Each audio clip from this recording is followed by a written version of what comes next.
Welcome to this episode of Chakmah Choter as part of the Iowa blog. I'm your host, Craig Wynn. If I seem a little shocked at the moment, it's only because I am. On the way down to the library studio, I caught a post that was presented by a news source that showed a recent poll of Americans where only 6%, 16%, 16%, were in approval of America taking 4 hours out of its military time to fly a couple of B-2s over Fordo and take out the Iranian nuclear bomb production there. 16%. What's so stunning about that is that there can be nothing about bearing Fordo that would be in conflict with Trump's negotiation to prevent Iran from having a nuclear bomb.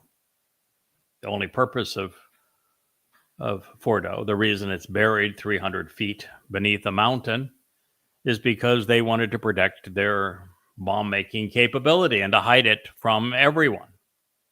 I mean, after all, today, Israel took out the Iranian heavy water plant that makes tritium. The purpose of tritium is to increase the yield of a nuclear bomb. But Fodor is buried too deep for any of the bunker penetrating bombs that are part of the Israeli arsenal. And the 30,000 pound Moabs cannot be carried on a F-35 or F-15, which is the aircraft, the fighters that Israel is using to preclude Iran from annihilating it. And so it would take about 2 hours flight time from wherever these B-2s are stationed to fly over Iraq, high enough to be way above any missile fire. We know that the skies above Iran are free of anti-aircraft fire anyway, and drop a couple of Moabs. Yeah, probably 2 hours in, 2 hours out. What are the planes doing besides getting sunbaked?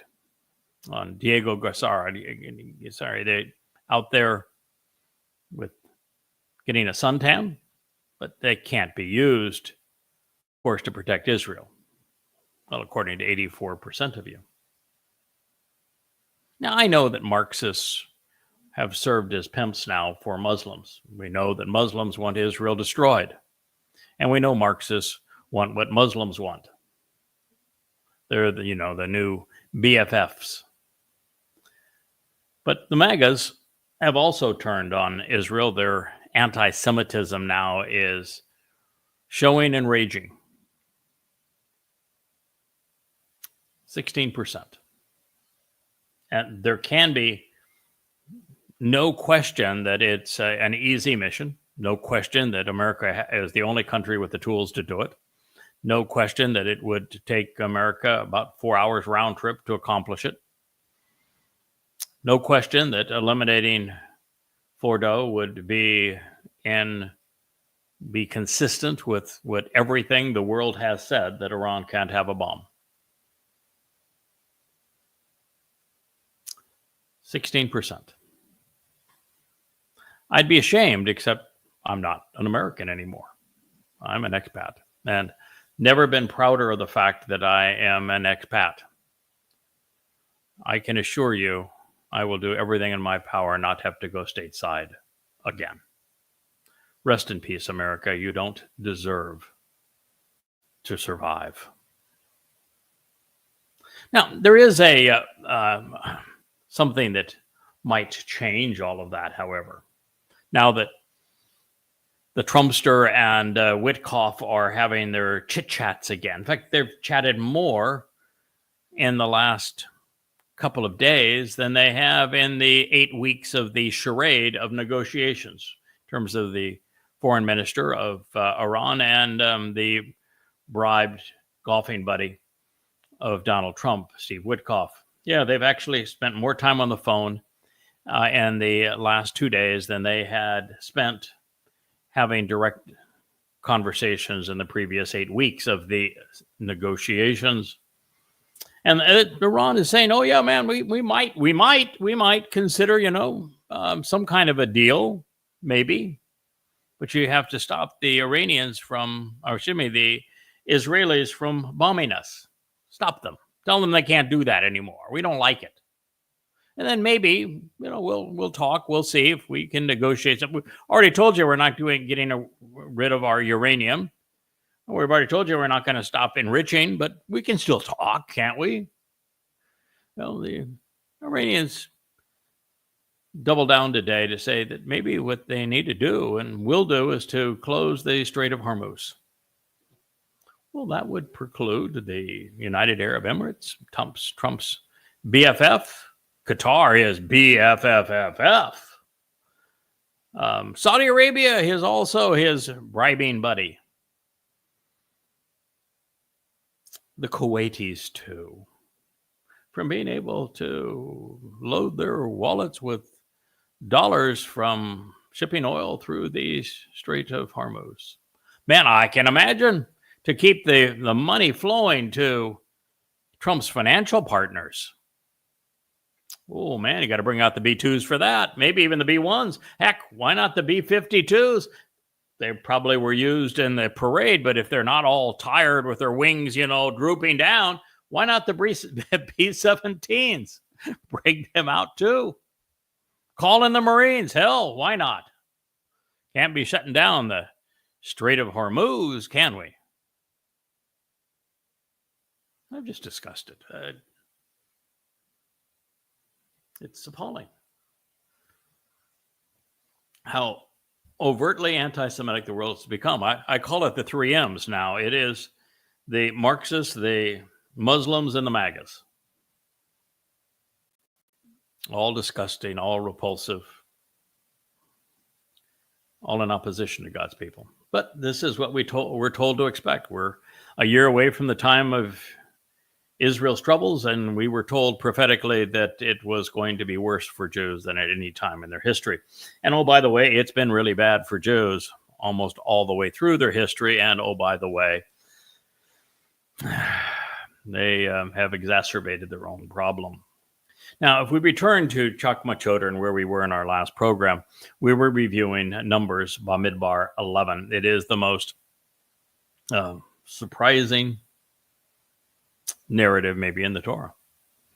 There's this notion that if you speak negatively about Jews, that you must be anti-Semitic. And clearly there's a lot of people out there that are anti-Semitic, but one thing you would not do is you would not accuse Moses, or Yahweh, the God of Israel, of being anti-Semitic, would you? I don't think so. But what both of them had to say about the children of Israel, they said they were impossible. That no one could relate to them, no one could lead them, no one could get through their thick skulls. They were obnoxious, they were rebellious, they were embittered, they're cantankerous. And so that's where we were in the narrative, and it got so bad that Moshe said, since I can't do this, since no one can do this, if you have any compassion for me, please just kill me. Death is better than being associated with these people and trying to lead them.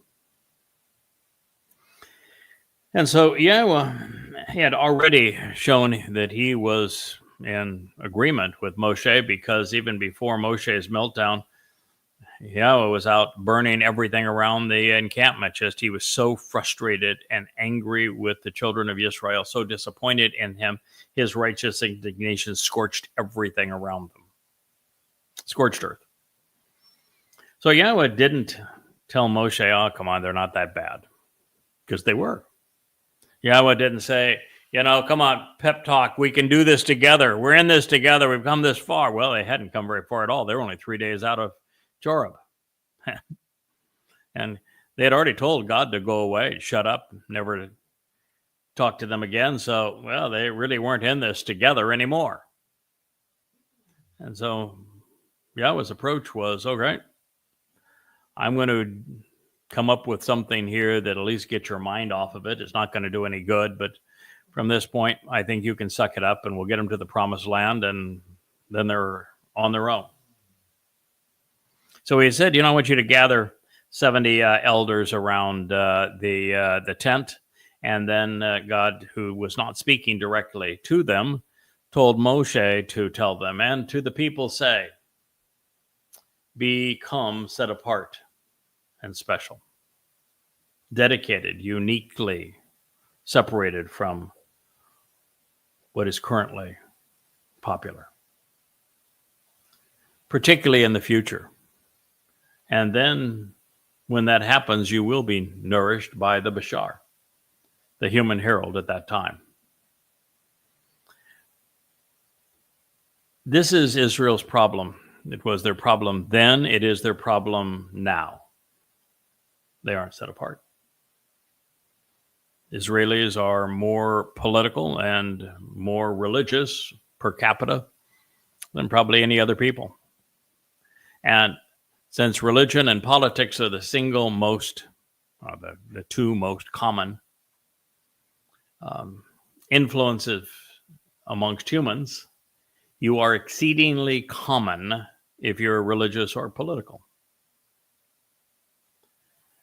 And the only solution, according to Yahweh, is to become uncommon, which means you have to stop being religious and political if you're going to have any future at all.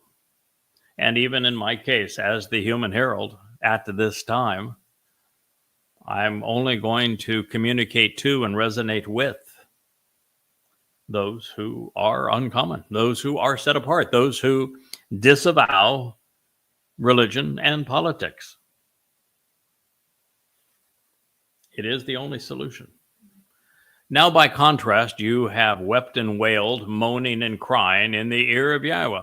The difference is what you're set apart unto Yahweh and set apart from the human family. Your attitude just changes. You become joyful around Yahweh. It's, I said, I'm delighted to be an expat. I'm happy as I can be here on our island.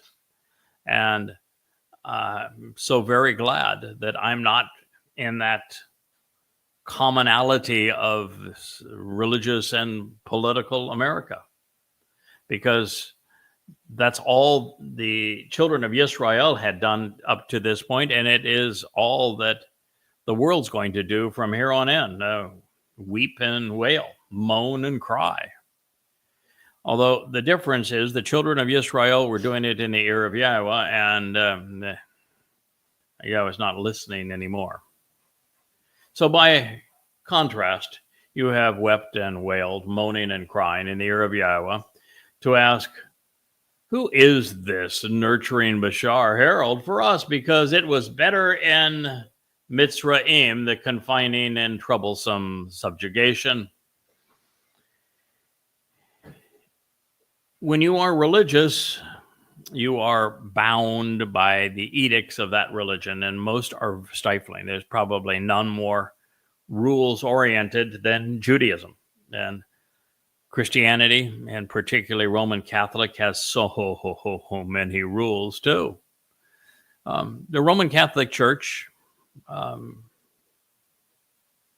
controlled everyone's lives. It was the feudal system. They influenced the lords and the kings, and the lords and the kings controlled the serfs. And in Islam, everyone is a slave to Allah. Islam means submission. Religion is based on the Latin word, the Roman language's term for ligament, means to bind, binding the bones together. And religion would be to rebind. This is God's view, and that's how you become subject to troublesome subjugation, is that you're bound to religion, and that's what the people wanted. They were religious. They liked having their lives controlled. They did not like the freedom they had in Yahweh. We have total freedom in Yahweh. We have free will and the ability to do whatever we wish to do, and we have the choice to serve with Yahweh or not, and how we're going to go about doing that.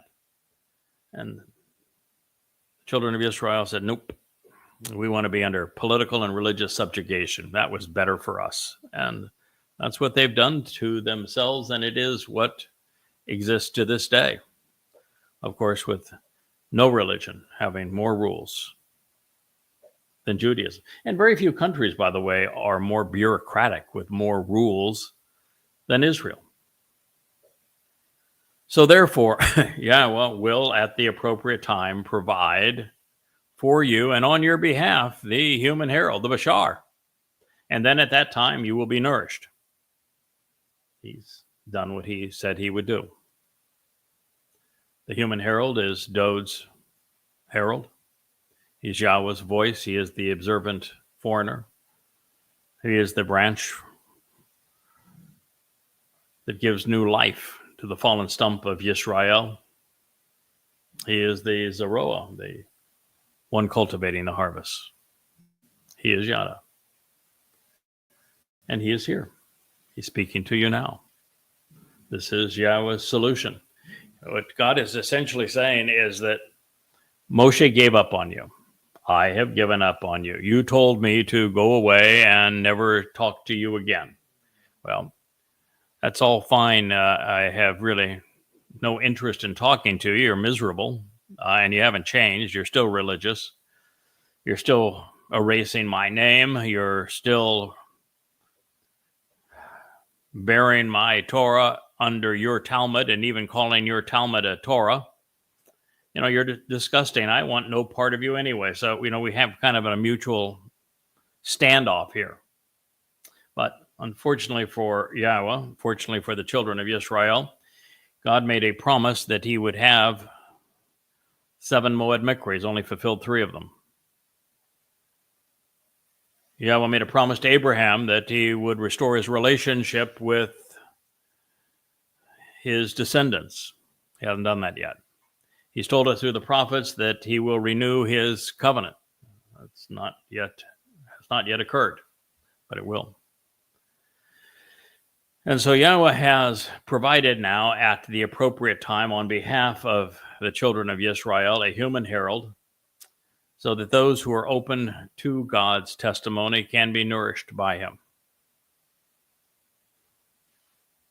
Your choice. The promise has been made. The promise has been kept. And here we are. And while we can and should commend God for doing as he said he would, and for the benefit of his people, what are we to make of the children of Israel who had the audacity to lie to God and say that he was treating them worse than the Egyptian taskmasters when they were slaves, when they were enduring apartheid and even genocide? I mean, it was as rude as it was ridiculous. Why say something so stupid?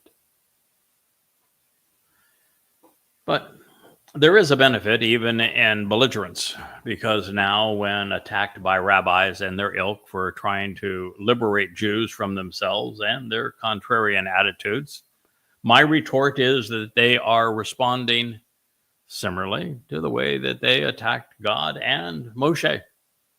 Say, thank you very much. I'm in good company because you said the same kind of thing to Moshe.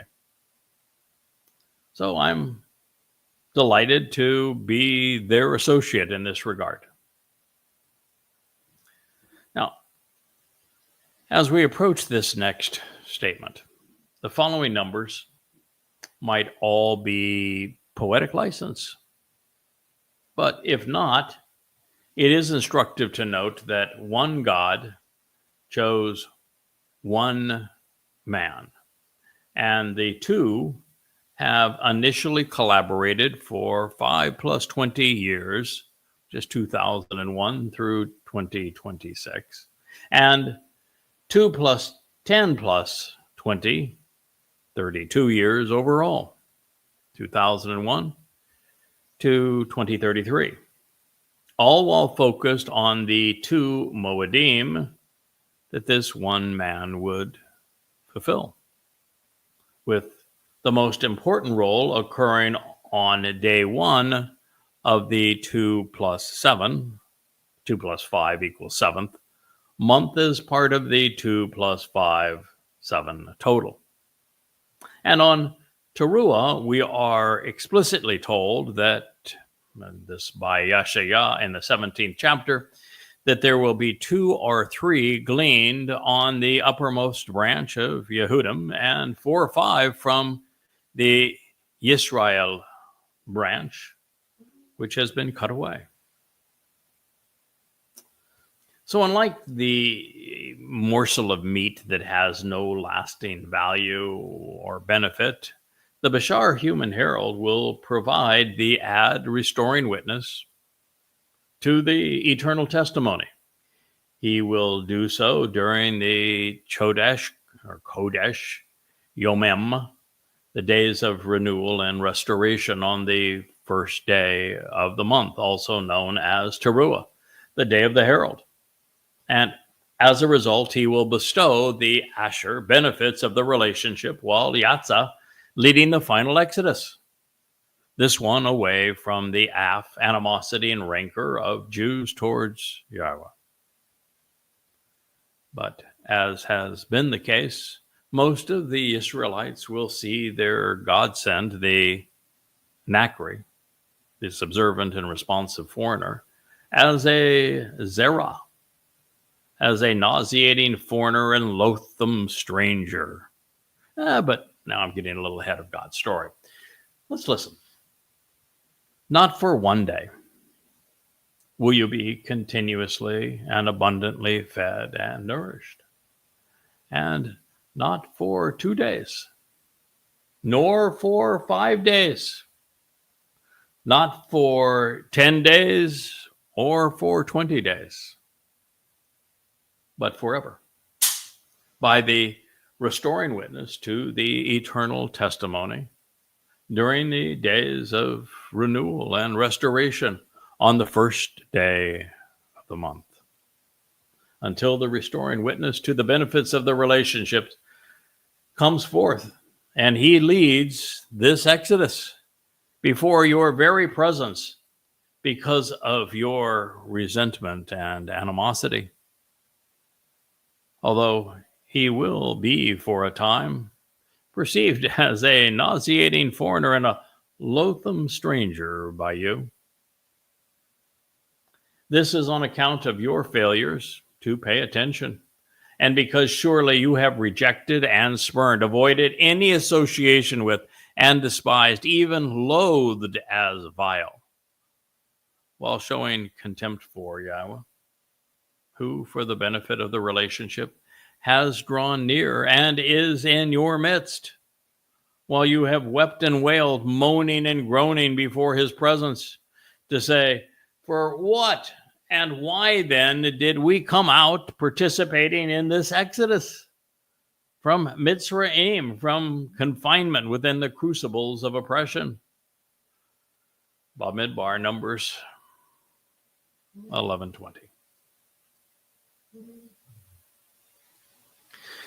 The reason the Bashar Human Herald is providing the ad, restoring witness, to the eternal testimony during the Kodesh Yomim, days of renewal and restoration, on the first day of the month, is to bestow the Asher, the benefits of the relationship, upon those Yatzah, engaged in the final exodus, because of their Ya'an, failure previously to pay attention, along with their prior Ma'as, rejection of God.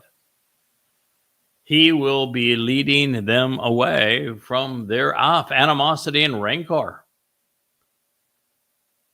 toward Yahweh, even as they view him as a Zerah, nauseating foreigner, a loathsome stranger, because, well, this will be their last opportunity to Yatzah, to either be withdrawn from their self-imposed Mitzrayim religious subjugation, or to remain in it. Well, Moshe may have been a little delayed on the uptake. It was not without purpose, and he was aware that even among 600,000, there wasn't a Bashar herald in the bunch. And since he realized that Yahweh promised to provide one to resolve this current calamity, he was looking.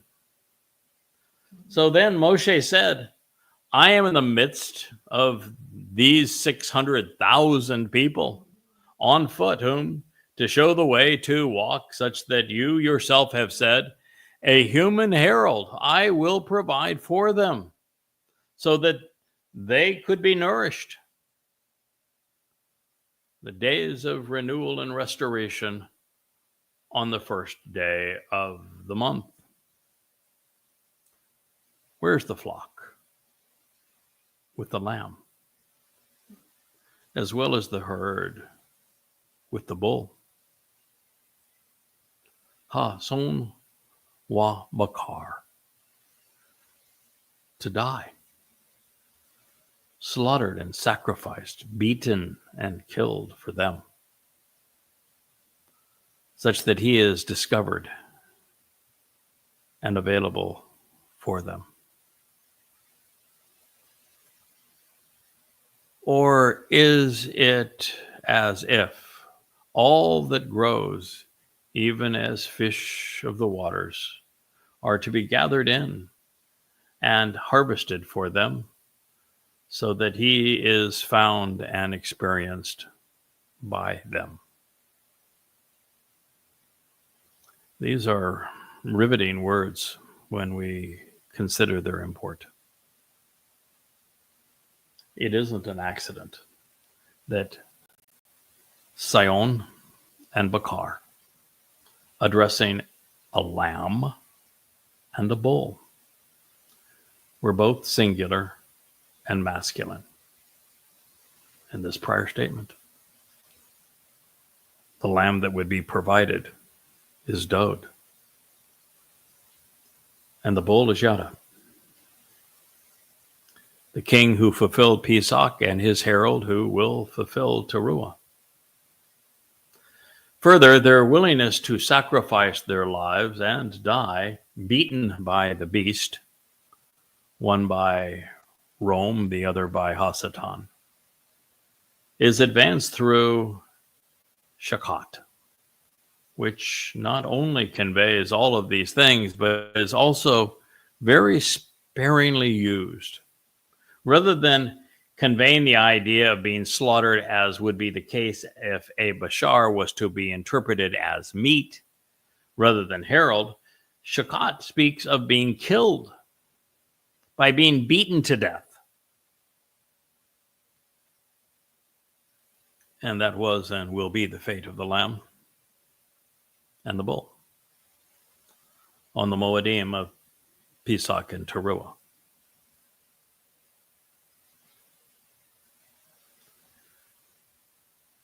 Now, do you understand why,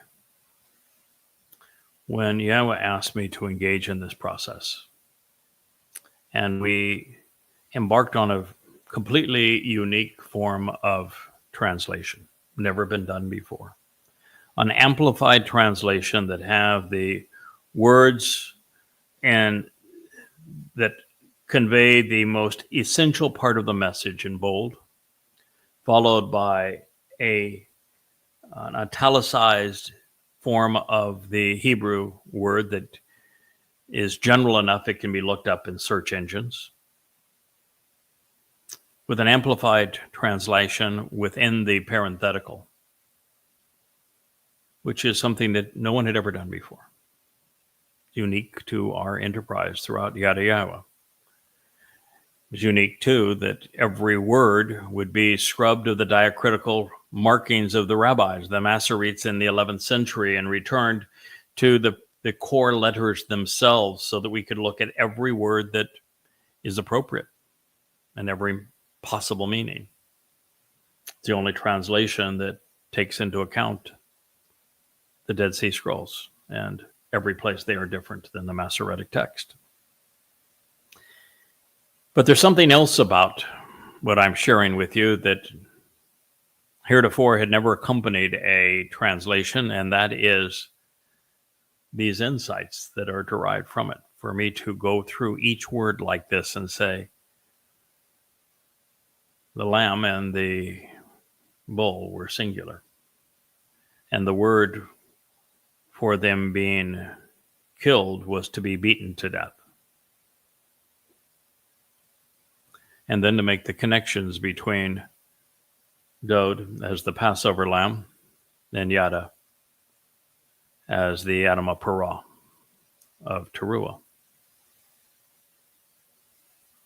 It is in this combination of amplified translations corrected to the Dead Sea Scrolls with copious explanations and accompanying insights that make Yada Yawa so powerful, so unique, so unlike anything that has ever been compiled and offered previously, and done in such a way that you can verify every word of it for yourself. This is one of those lessons.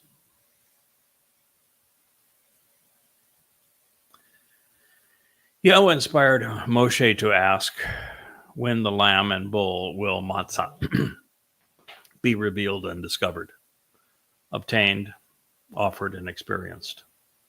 And while the answer would be Passover in year 4000 Yah and the day of the herald in year 6000 Yah, 33 CE and 2033, it is likely that these insights were for us to deduce, celebrate, and share, because no one has highlighted them previously. As we have considered, dag, which is commonly rendered fish, is from an unused root which actually addresses growth. Further, by this time, Moshe was well east of the Gulf and thus nowhere near a Yam Sea, suggesting that Dam Yam was to be understood the same way that we would grow as a result of the great waters, which would cascade off of the Temple Mount and from beneath the bull during the fulfillment of Teruah as the lamb watches from above. This is then reinforced by the fact that this all pertains to an asaf, a harvest, the final ingathering for the children of Yisrael. It is something the remnant of Yisrael will matzah, experienced at this time. Should there be any doubt as to the appropriateness of this interpretation, Yahweh reaffirms that we are on the right track in the anticipation of a Ketzar harvest, one that he will orchestrate. So God asks his faltering liberator. Therefore, Yahweh said to Moshe, is Yahweh's influence to reap a harvest cut short, lacking? Is he deprived of the ability to gather in? So then you will see and perceive. At a point in time, you will witness whether he will be selected, choose to engage, be encountered by you all, and succeed. if it will happen and whether you will meet him. Call imperfect, jussive, third person, masculine, singular. You will determine if my word is or is not. Midbar in the wilderness, Numbers 11:23. Whoa. Thank you, God. You do not mess around. You are direct. You are bold. You are blunt. I aspire to emulate every aspect of your approach. I love it. There are many reasons I don't question or challenge Yahweh. And you will see that I never challenge him. And I haven't questioned him in probably 15 years was the last time I said, boy, I don't understand why you would do it that way. And if we have time one of these days, I'll tell you the last time that I questioned Yahweh. But, just in summary form, it was a lot of work, a lot of time to come up with a concise understanding of the 5 terms and 5 benefits of the covenant and how the 5 benefits of the covenant were provided through the Moed Mikre, particularly the first 3, and what each of those steps along the way actually mean in the lives of God's people. It was a lot of work to come up with the dates that each Moed Mikre had been and would be fulfilled. I spent 15 years figuring out that Dode was the actual Messiah and the Son of God, our former and returning king. And even more, deducing that he fulfilled Pesach, Matzah, and Bakurim in his second of 3 lives. And so one of the things that I bickered about was to say, God, couldn't you have made this a little bit easier? And he says, no, of course not. I didn't want anyone to figure it out until it needed to be known. It needs to be known now. You figured it out. What are you complaining about? Pretty straightforward. I don't want to make it easy. I'm not looking for a bunch of numbskulls to tramp through heaven, bringing their religious and political rubbish with them. I'm not looking for a huge crowd. I'm looking for the best among you, not the most among you. Isn't it more fun to have figured it out? Don't you have an appreciation for why it's so important that it be figured out at this time and communicated in this way? And look what you gain in terms of credibility with my people, to be the first person ever to put the whole picture together from beginning to end and have all of these details form this beautiful portrait that I'm offering, and that you're now in a position to convey it when no one else could. It's a very good thing. Okay. That was my last argument with God. He won. I was delighted he won, actually. It makes a lot of sense. But the fact of the matter is, I don't question God anymore. I don't challenge Yahweh. And this is one of the many reasons why. Within the parameters he has set for himself, such as being consistent and reliable, Yahweh can do whatever he has promised. 2 Katzar harvests remain to be fulfilled. So Yahweh posed a rhetorical question regarding the likelihood that they would transpire as foretold. Now, I have told you that it is my opinion that God could have and should have done better than me. And that if he was looking for, and he was, a observant foreigner, if he was looking for, and he was, a Yada, someone who knows, if he was looking for, and he was, a Bashar herald who would represent his beloved son, if he was looking for, and he was, a final Zeroah that would cultivate these 2 remaining harvests, and he did find exactly what he was looking for, then so be it. Then this is what he wanted. This is what he talked about he was going to do. And he's talking here specifically about the Bashar herald and what he would have to perform to achieve this. on behalf of Dode, and that he would be the one who would announce all of this, and that he would be the one to bring it to fruition so that Yahweh would achieve what he wanted, which is a productive harvest. God is saying, watch. I'm going to do exactly what I said I was going to do. The most amazing thing of all is he introduced his name through a person who stuttered. He took away the sting of death and the penalty associated with our religious guilt by way of his beloved Son, who cowered and cried during the insurrection by his own Son. And now, through this 70-year-old Goy, he is fulfilling the promise to have a plentiful and robust harvest. And if should you doubt that Yahweh can accomplish what he wants through his chosen implement, no matter how dinged up that witness may be, don't ever doubt him. Now, in all fairness, God cheated in my case. He went in all guns blaring,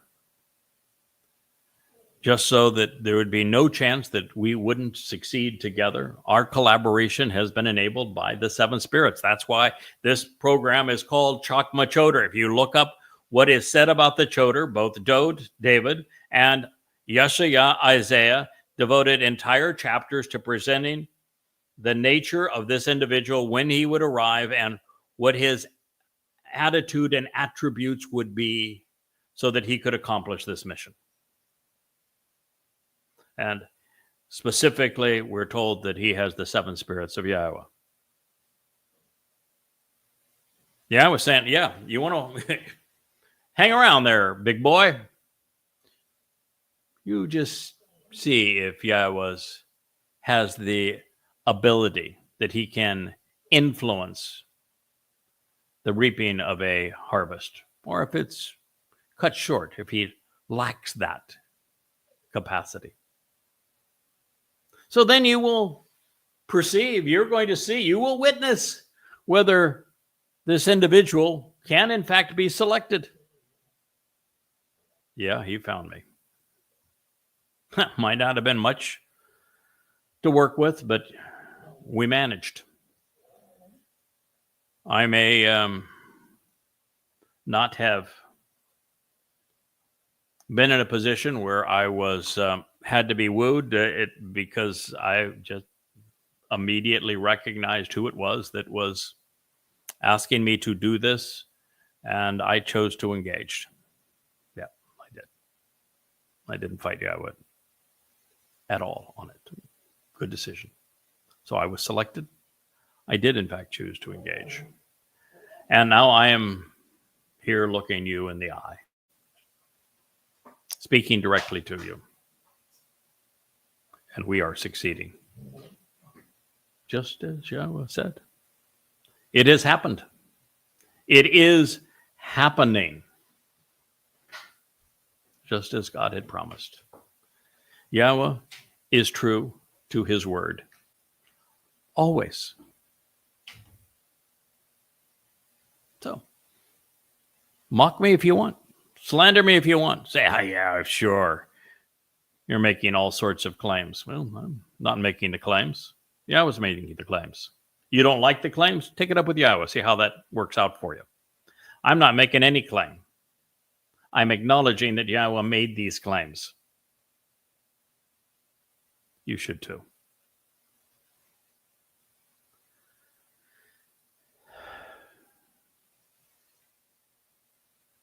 Well, it is unwise for us to question whether Yahweh will fulfill his obligations and do as he has promised We clearly are in a superior position than was Moshe. We have over 1,000 pages of proof text to scrutinize, which serve as validation when Moshe was just beginning to scribe God's story. And this is likely why Yahweh was a bit coy with Moshe, telling him that he'd have to wait and see if he had selected and engaged a herald, if he had found a bull who would succeed, even if he would choose to engage and encounter God's wayward children such as they are. This then suggests that Moshe and I will meet one day, and we're going to share a laugh at long last. And in that way, he and we will have further proof that Yahweh, as always, is true to his word. Now, that may not have been much fun for Moshe, but it was a joy for those of us who, well, behold how adept Yahweh is at using the past to frame the future. God is really good at this prophecy stuff. Here's a story that is completely and tragically embarrassing for the children of Israel, for Yahweh, and of course for Moshe, who had an emotional meltdown. And yet God told this story in such a way that it gives us grit and conviction and the knowledge that we will prevail and that God has written our future in our past, even in the Torah. And that Yisrael, there will be some of you who witness the ultimate fulfillment of this, who will listen and who will recognize that Yahweh was able to find someone who would cultivate these final two harvests, and that you're going to be there with us.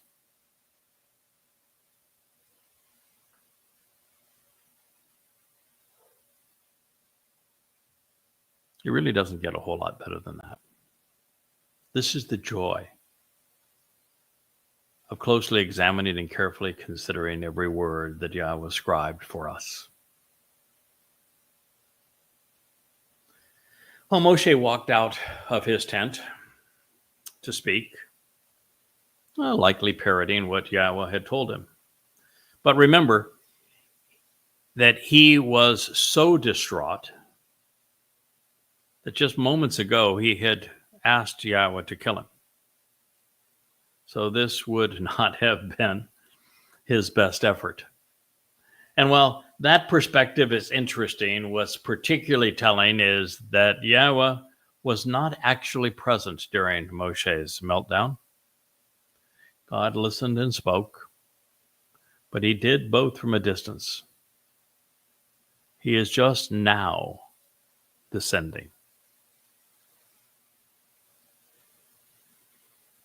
So Moshe went out and he spoke to the people, communicating through the words of Yahweh.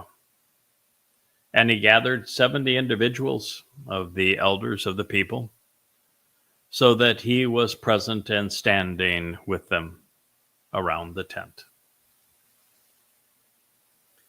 Then Yahweh descended, diminishing an aspect of himself within a cloud of smoke and water. And he spoke to him as he took away, holding back and reducing a portion of the Ruach spirit that, for the benefit of the relationship and to show the way, was upon him, so as to provide it to the 70 old men. And he was comparably inert and and active in a restful state with the Spirit among them. And they were as uninspired prophets of their own initiative, but they contributed nothing, not adding anything. Bamidbar in the wilderness, Numbers 11:25. Did you process all that? Understand the implications of what God just said. First, Yahweh was not a witness to Moshe's meltdown. He spared his co-worker of that indignity. He would descend at this point, and even when he descended, he spoke to him, not them. And so when Moshe went out and he spoke to the people the words of Yahweh, he gathered these 70 individuals together, the elders of the people, so that he was now present and he was standing with them around the tent. Which had to be a very bitter pill, because every one of the children of Israel was antagonistic. Moshe didn't have a single ally. Aaron was religious. Miriam, his sister, was plotting against him. And we're going to find out that Yahushua ben Nun was clueless. Caleb had yet to speak. So he gathered them together, and he was present with them outside of this tent of the witnesses, just as Elia and I will be one day soon, just a matter of, 4.5 years from now. And then Yahweh descended, diminishing an aspect of himself, as he will, as part of this final push to convince his children to stop being antagonistic and to return to him. And he spoke to him as he took away, holding back, reducing a portion of the Spirit that, for the benefit of the relationship and to show the way, was on him to provide to the 70 old men. Do you think Yahweh has a one Spirit that he can share? Is there just a Ruach Kodesh, as the Spirit Mom cult claims, and that Spirit Mom, and that's just one of her? She's the second person in their Trinity, Mommy and Daddy. Only got one. Well, doesn't the Choter have the 7 spirits of Yahweh? So if there's the Choter has the 7 spirits of Yahweh, why was Yahweh so stingy? Why did he have the one Spirit split 71 ways? It's interesting, isn't it? He didn't give each of the 70 a Ruach, did he? He gave them each 1/71st of a Ruach. And he diminished the Spirit in Moshe, which is to say that they were through. He wasn't disappointed in Moshe. Moshe did the best he could. It's to say that God and Moshe were going to go through the motions and get them to the promised land, and that would be it. So there's just one Spirit shared among the 71, wherein the case of the Choter, there's 7 spirits given to the one. Because Yahweh can't give up now. He can't walk away. There can be no meltdown.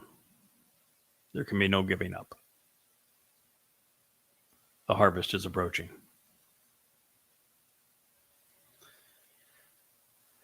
And With that said, is that as a result, he came to be comparatively inert and inactive. But it wasn't just that Moshe was no longer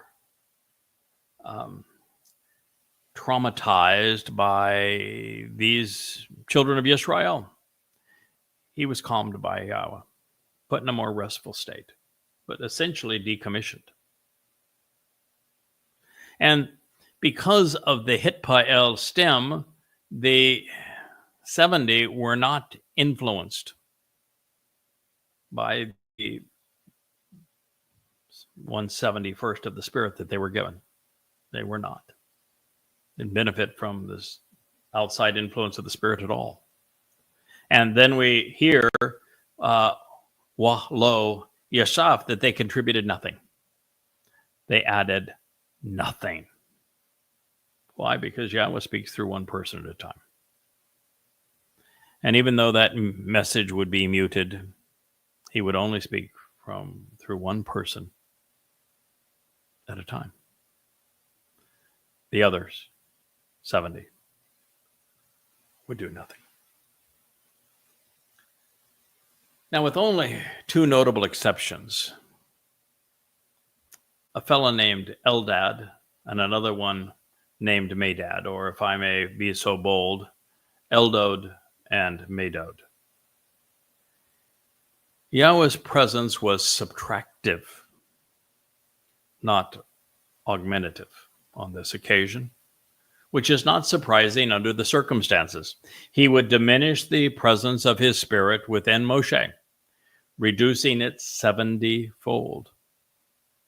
Apart from God's beloved and loving friend of Dod, God's beloved, that's Dod, and the loving friend of Dod, that would be the herald, none of the others were of any benefit. Just two.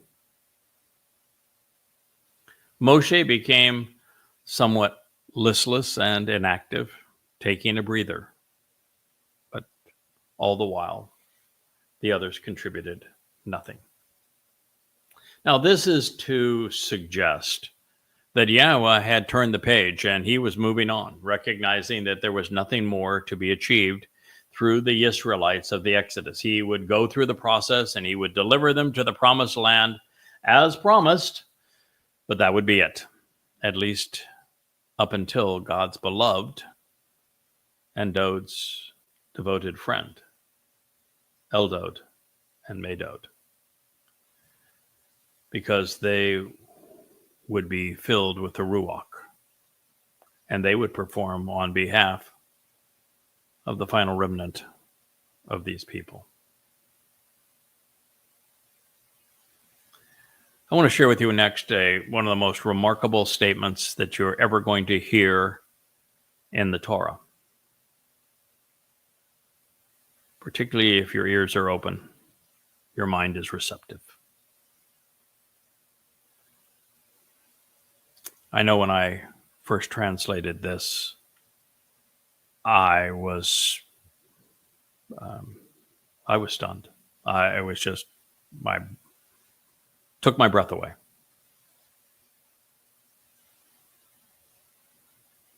But then there were two individuals who remained, and they continued to exist to the very end. And they were spared on behalf of the remnant, Sar, who were preserved for the remainder, continuing to the very end. This is the Nifl imperfect, third person masculine singular. They carried out and would receive the benefits associated with being spared on behalf of the remnant over the course of time. Within the encampment as a favor. Within the camp from Ma to consider the implications of Chana, to come down to pitch a tent, to camp out as a merciful favor. The one man's name is Eldod, God's beloved. Eldod is beloved of God from El, God, and Dod, beloved. Are you familiar with a fellow named Dod? And that he is Yahweh's beloved? The one's name that would exist filled with the Spirit, serving as a prophet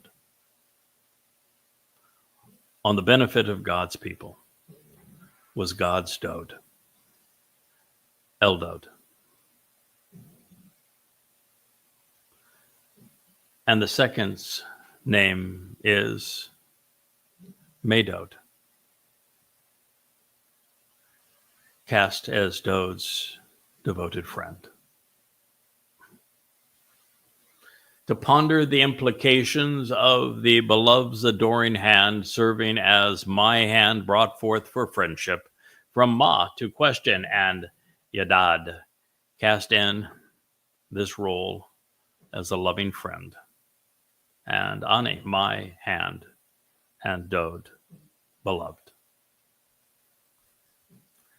God's Dod, and the one cast as Dod's devoted friend. The one's name is Eldod, and the second's name is Medod. And the Ruach Spirit, the breath and mind of God, she came to rest, settled, and continuously remained upon them. And they were among those who were copious writers. They did not emerge from the tent, not at this time, as they were not leading an exodus for the illuminated family at this very moment. Wallo Yatza Ha Oel, they did not leave the radiant home and go out of the shining dwelling place at this moment. No, they would do so later. Therefore, they continued to speak prophetically, communicating the message of God, independent of the others, fortuitously and compassionately within the encampment. Bamidbar, in the wilderness, Numbers 11:26. I have some appreciation now why I wanted to share this with you. God spoke of the role that Dod would play in the lives of his children, enabling the harvest by fulfilling Pesach, Matzah, and Bakurim, which is the only way that we are allowed to engage in Shabuah, and also in the Teruah in gathering. It is only for those who benefit from what Dod has done. As the lamb who was beaten and killed. And of course, the bull will prepare the final remnant of Yisrael in this same manner as he is beaten and killed. But it is this friend of Dod, the one cast in the role of his devoted supporter,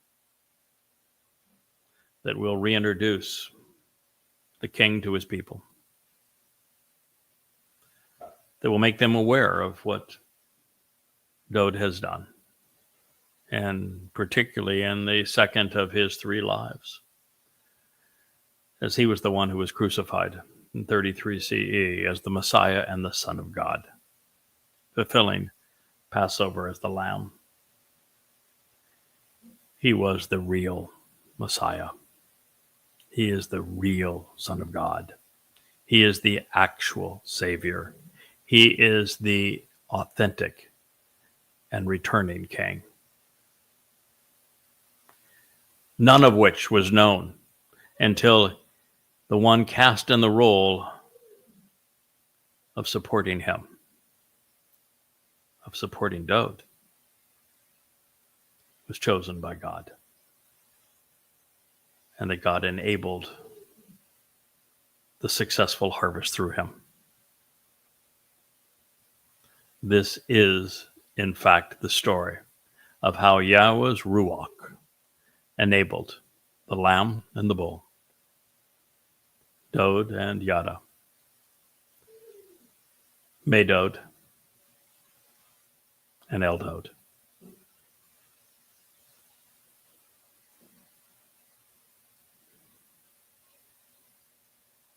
Are you listening? Do you know what kind of gift God just gave to us?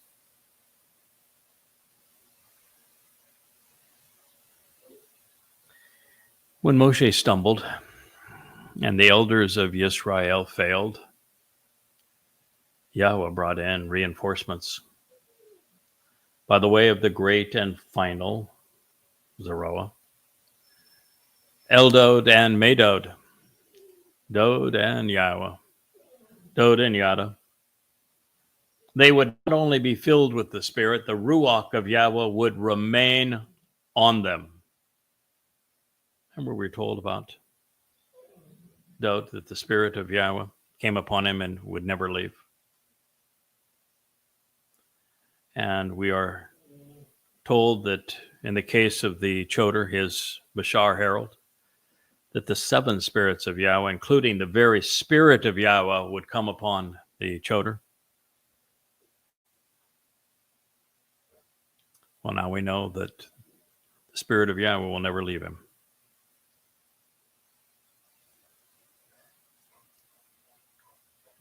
As a result of her inspiration, they would be and have been prolific writers.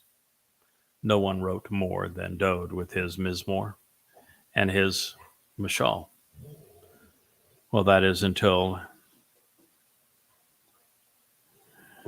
Medod would write 35 volumes, being more prolific as a writer than anyone ever speaking for God.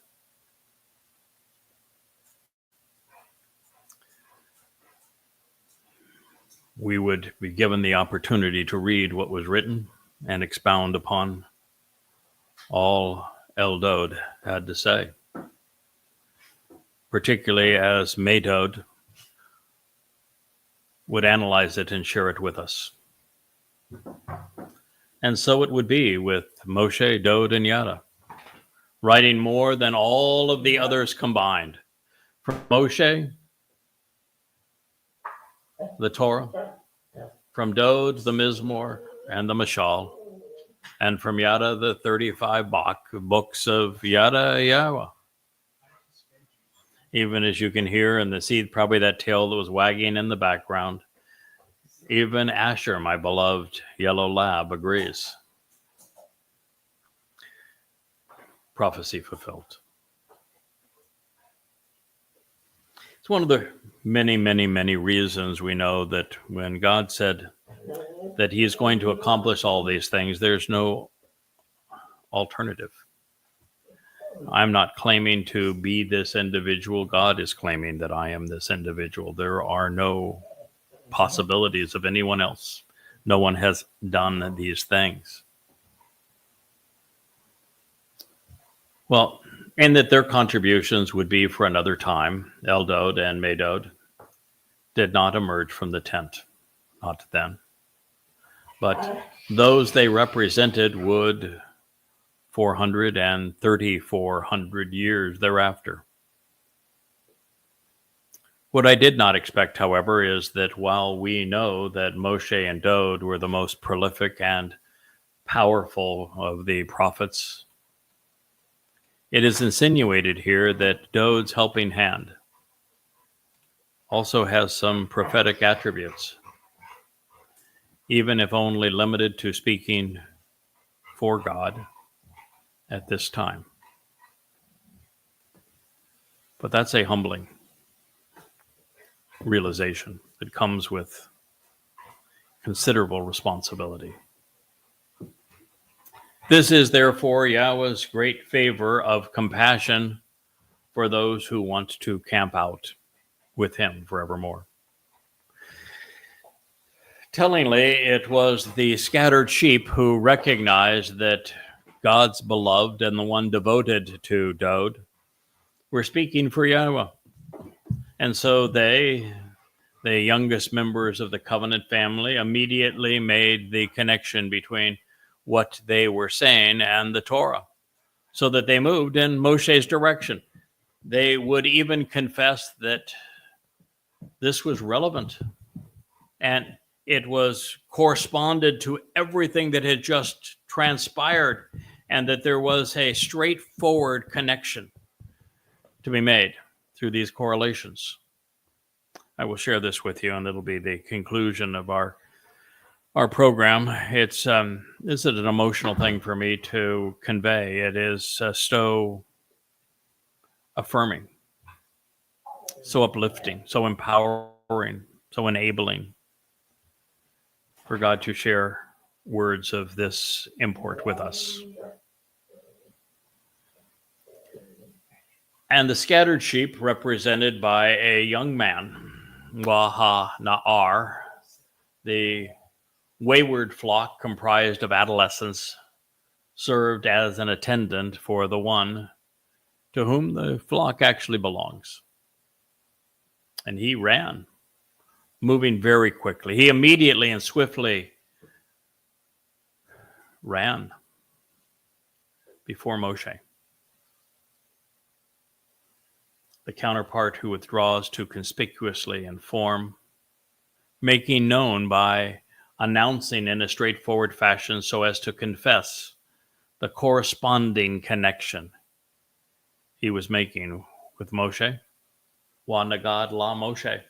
To openly acknowledge before Moshe, expounding upon what had become conspicuous and forthright. And he said, with unfolding implications throughout time, Eldod, God's beloved, and Medod, cast as the loving friend and supporter of Dode, his uplifted hand.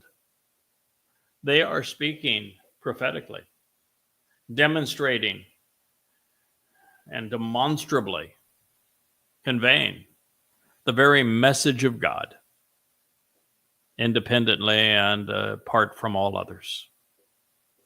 They're doing so beneficially and mercifully within the encampment, Bamidbar in the wilderness, Numbers 11:27. And yes, they would. And yes, they have. Are you listening? Thank you for partaking this very special episode and sharing it with me as we have conveyed the Yahweh blog.